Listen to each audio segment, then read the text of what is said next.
上がってるよ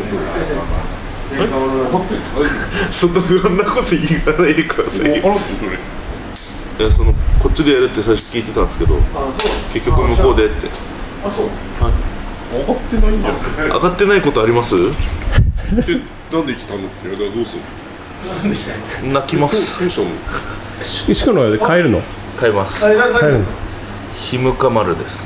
何ひむかまヒューガマヒューガって書いて。ヒューガそのキムカマ。はい。それマジ？マジです。いやなんかひむかっていうのがその昔の地名らしくて。ヒューガが昔はヒムカだった。どういう字？ヒューガス。ヒューガ。日に向かうで。で、ヒムカっていうの。はい。あ、そう。で丸は師匠が。あ、そう。いやでもヒューガだと、僕の出身が延岡市ってとこなんですけど、その下に日向市ってあるんですよ。あ、そう。だから日向市出身なら日向でいいけどあ、そういうことです。っていうのがちょっとあって。あ、なるほど、そういうこと。ヒムカ。ちょっとリッチになってました。あ、そうか。あのそうか。あ、これ師匠風呂っすかね。お風呂おはようございます。いや今からです10時から。はい、わかりました。はい、お願いします。ありがとうございます。無事に上がりました。ありがとうございます。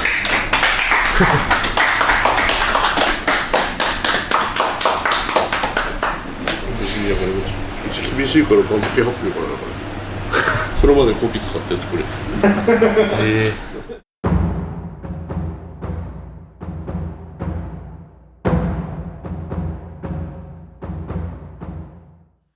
新十両おめでとうございます。ありがとうございます。まずベタですけど正式決定した現在の気持ちを教えてください。そうですね、まあ上がるのはほぼ確定してはいたんですけど、まあ、正式に発表があって、まあ、ほっとしたというか嬉しい気持ちですね。会見を今終わったところですけど、はい、会見は緊張しましたか？まあ、緊張といいますか、なんか人に囲まれるのがあんまり得意じゃないんで、緊張まではいかないですけど、なんか圧迫感がありました。報道陣は結構いたの？10何人か多分いたと思います。まあ普段緊張しないって言ってますけど、はい、9月場所も緊張しなかった？そうですね、最後の一番所作で緊張してたんですけど、いつもと違うんで相撲自体は緊張しなかったですね。初めての十両での宮の風戦、はい、もう緊張しなかった？そうですね、そこまでなんていうか所作間違えないかなっていうのが不安だったんですけどそっちの方に頭がいっちゃってる。実は2番前の取り組みが確か負けてたかなんかで、その紫雷関の水つけをやらなきゃいけなかったんですけど、最初もう完璧忘れてまして、呼び出しの人に「長村」って呼ばれて、あ、水つけもやらなきゃいけないと思って焦ってやったんですけど、まあ、そこからは特に間違うこともなくできたんで、まあ、土俵上がってから間違いなかったのは良かったです。なるほど、はい、自然関から水をつけてもらってましたけど、はい、あれは力になりました？やっぱりまあ、緊張まではいかないですけど、なんかいつもと違う感じだったんですけど、その所作だったりも違いますし、それをなんか紫雷関につけてもらって、なんか力をもらったというか、ちょっと落ち着いたというか、そういう部分はありましたね。なるほど、はい、宮の風関戦、立ち合いちょっといつもとは違う感じだったんですけど、はい、あれは作戦だった？作戦ですね。宮の風関は横に動いたり、まあ、変化だったりがすごい強みなんで、まあ、それに突っ込んでいったら相手の思うつぼなんで、わざと遅らせてこう見ていくじゃないですけど、で落ち着いて突っ張っていったって感じですね。じゃあやっぱりあれもあんまり緊張せず落ち着いていけたってことだよね。まあ、一応想定通りの動きができたんで。なるほど、まあ、強いて言うなら立ち合いかち上げ気味に行ったんですけど、はいはい、相手の距離感がちょっと合わなかったんで、急遽こうかち上げの形からすぐパッて突きに変えて。なんかちょっとふわっと立ったようなこういうイメージがあったんで、それはわざとで。なるほどね、9月場所の前の状態はどうだったんですかね、体調的には。そんな調子いいとかはなかったんですけど、場所前1週間師匠から相撲を取るなっていうふうに言われて、もう一押しとぶつかりひたすらやって、で当たる感覚とかをすごいこう良くしていったって感じですね。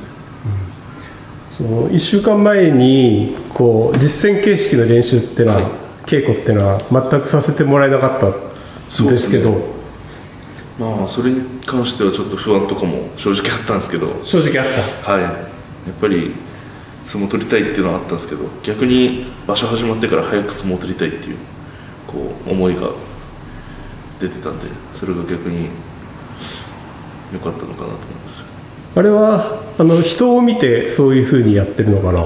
そうですね、親方は多分新十両とかかかった場所だと、まあ、多分人によってやり方変えるんですけど、なんか調整の仕方はすごいアドバイスしてくれるらしくて、でほぼほぼ上がるって言ってましたね。おう場所前に。そうですね、場所前のアドバイスとかでちゃんと調整したりして、やっぱそこら辺も指導力のすごさというか、まあ、多分このまま場所前1週間相撲取り続けてたら、多分稽古やりすぎて疲れてたと思うんで、実際、まあ、普段よりは緊張感もある中で、やっぱ場所中も疲れ溜まってたんで、これが場所前からがっちり稽古してたら余計疲れて、多分動きが悪くなってたので、まあ、そこはやっぱすごいなと思いますね。なるほど。今場所付け人もやってなかったよね。そうですね、あれもやっぱり相撲に集中するためにもう師匠がやってないですし、まあ、部屋帰ってきてからお仕事いろいろあるんですけど、ちゃんこ作ったりだとか、まあ、お客さん来てたらお客さんの、まあ、給仕接待したりです、そういうのもまあどうしても忙しい時はやってたんですけど、でも基本的にはもうやらなくていいというふうに言っていただいて、でまあなんていうか周りの人たちもなんかすごい気遣ってくれてたなって思います。それはやっぱり師匠がそういうふうにみんなに指示をして、長村は相撲に集中させてあげろっていうふうに。そうですね、師匠から直接そうやって言ってもらって、でまあ兄弟子とか、まあ、部屋の人たちもすごい気遣ってくれてたなっていう感じですね。なるほど。去年の大阪場所で3段目優勝して、こう一気に幕下9番目までジャンプアップして、でそこで1勝6敗、で、まあ、跳ね返されたと思うんですけど、それからどのあたりが進化したかなって思いますかね。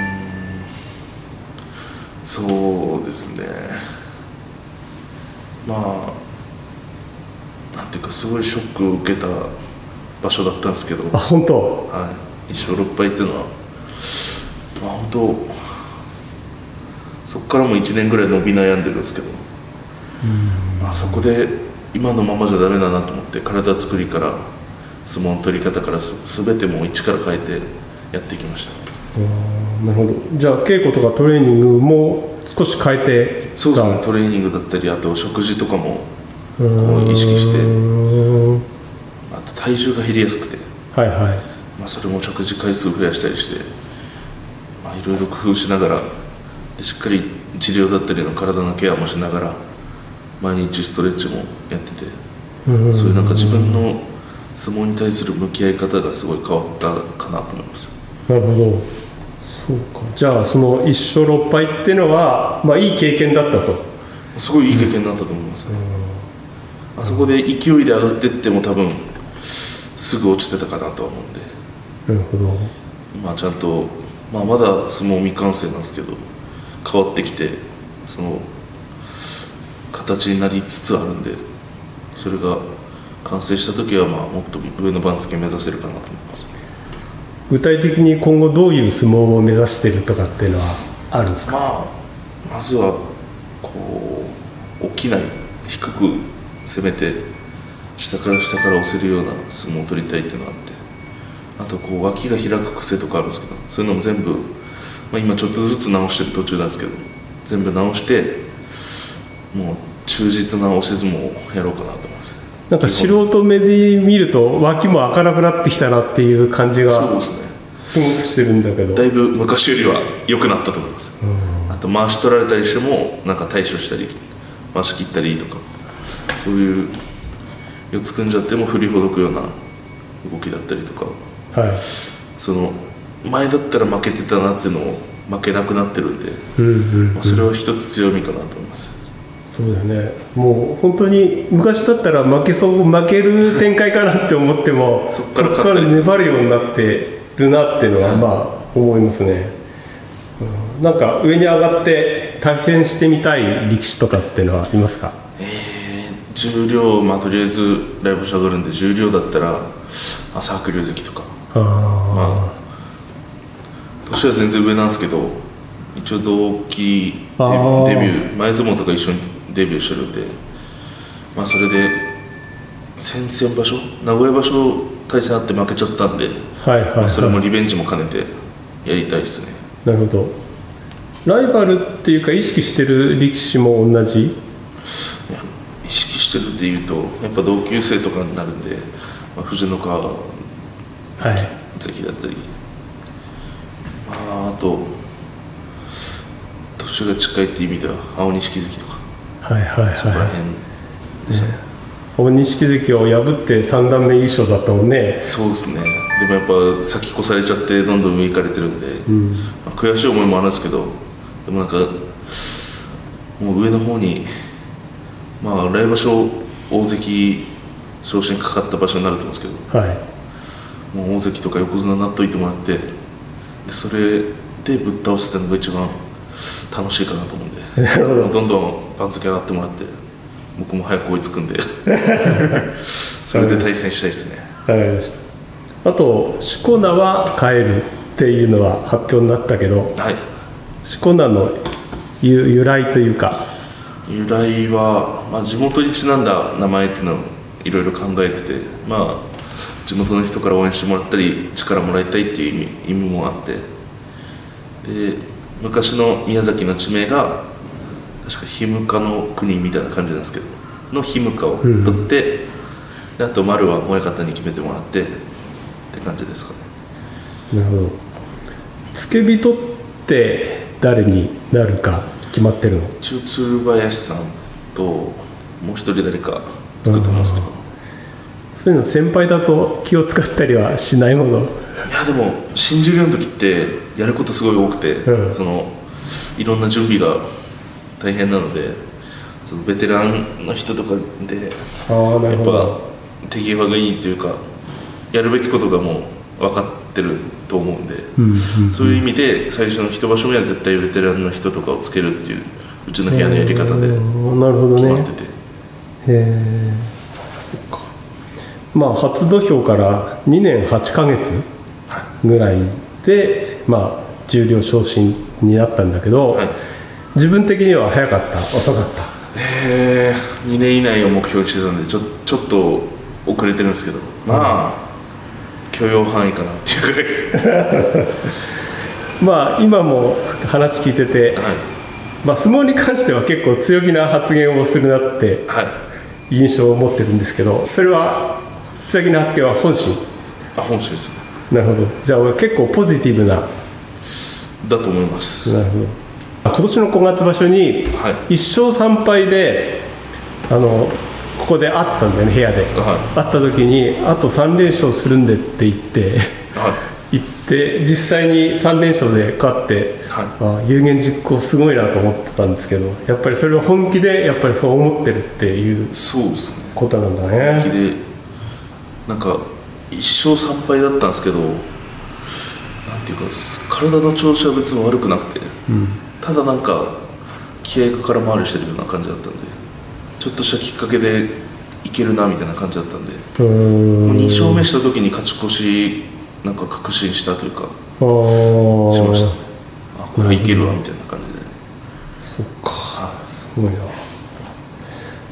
あとここからスタートだとは思うんですけど、まあとりあえず自分にご褒美あげるとしたらなんか買い物とかやりたいこととかあります？あんまり物欲はないんで、なんか美味しいもの食べ行きたいですね。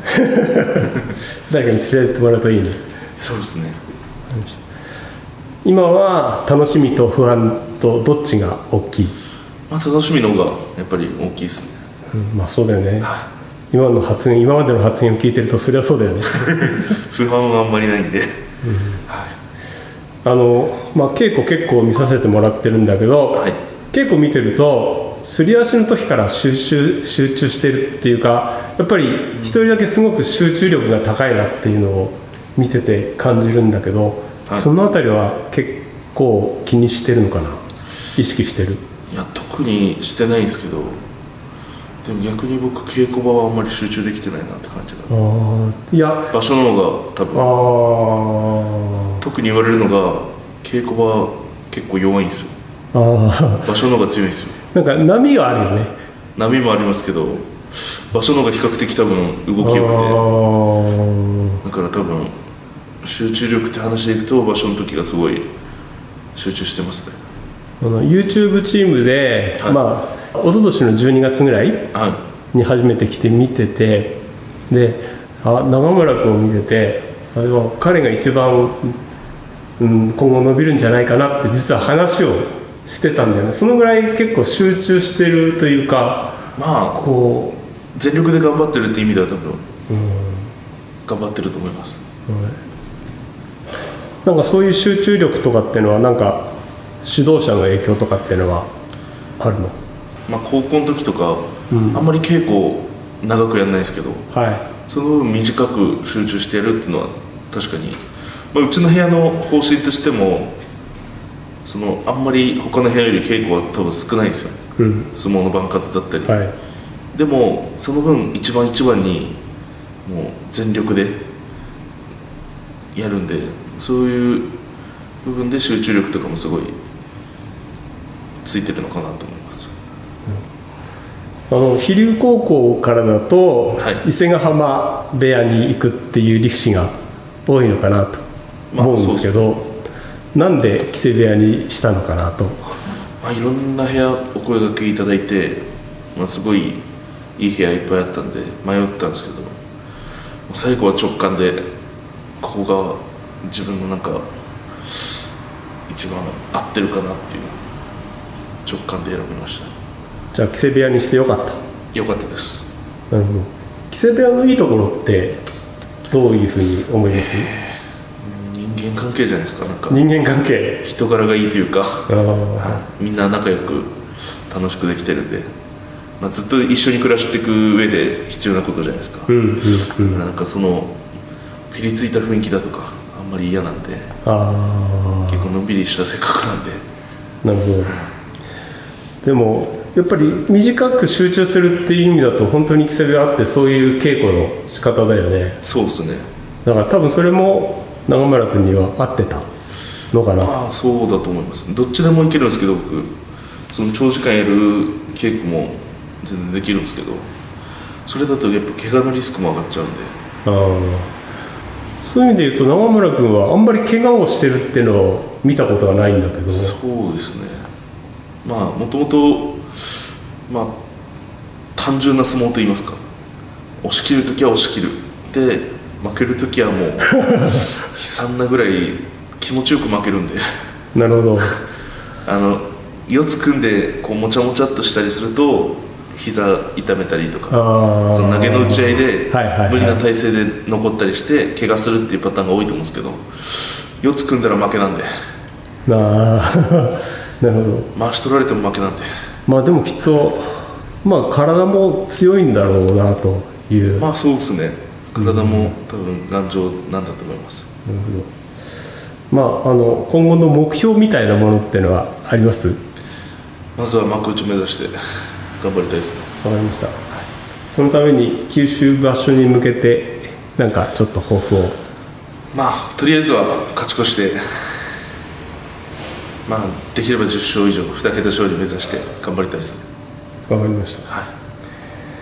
ここからちょっとプライベートっぽい話ですけど、なんか趣味は何が？趣味は特にないですけど、なんか休みの日とか美味しいご飯屋さん探したりとか、なんか結構食べ歩きじゃないですけど、なんかどっかご飯食べ行くっていうのは、まあ、趣味っていうほどでもないですけどね。それはこの近所？まあ、近所が多いですかね。一人で誰かと？結構一人で行きます。あ、本当。はい。一人でお店とかに入れる人？全然行きます。なるほど。寿司とか焼肉とか、焼肉はでも同級生の日頃丸と一緒に行ったりとか。ああ、なるほどね。部屋だと誰と仲がいいの？まあ日頃丸じゃないですかね。じゃあ日頃丸も彼もぜひ関取になって一緒に行けるといい。まあ、そしたらなんか日頃丸日向丸ってなんか似てるんでで同級生じゃないですか。並べられそうでなんかちょっとあれなんですけどまあでもねまあそれはそれ2人でいいことで切磋琢磨していければ。自由時間は何してるって質問しようと思ったけど、食べ歩くぐらい？寝てます。寝てる。結構よく寝れる方？寝ていいなら昼ぐらいまで寝ますね。それこそ今場所千秋楽終わって月曜日は昼ぐらいまで寝てて、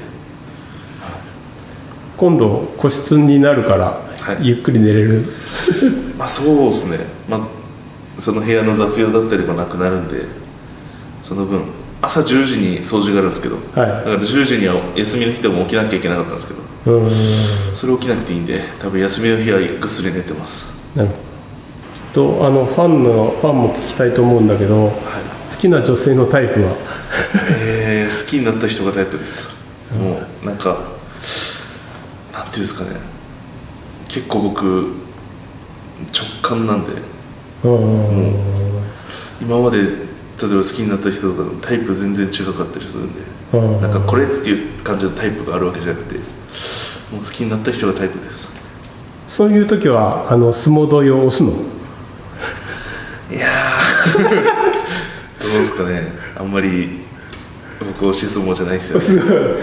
恋愛を押す相撲じゃない？そうですね、まあ、最近恋愛とはもう縁がないんですけど、まあ相撲が彼女ってとこですかね。そうだね、はい、素晴らしい。まあしばらくは相撲に邁進していってもらえれば。そうですね、わかりました。あとなんか宮崎の人に向けてぜひちょっとコメントをもらえればと思いますが、まあ琴恵光関が引退されて、まあ、久しぶりって言ってもまあ1年ちょっとだと思うんですけど、まあ、唯一の関取になるわけなんで、まあ、これから応援してもらえるような力士になれるように頑張りたいです。わかりました。じゃあ最後にファンの人たちみんなに向けてちょっと一言最後締めでお願いします。まあ、九州場所新十両で勝ち越しを目指して頑張りますので応援よろしくお願いします。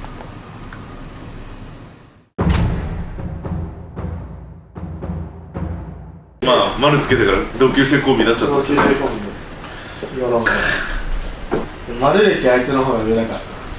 そうなんですよ。丸歴。俺の方が安定したと思う。丸歴はでもやっぱね、日頃丸の方が丸だから。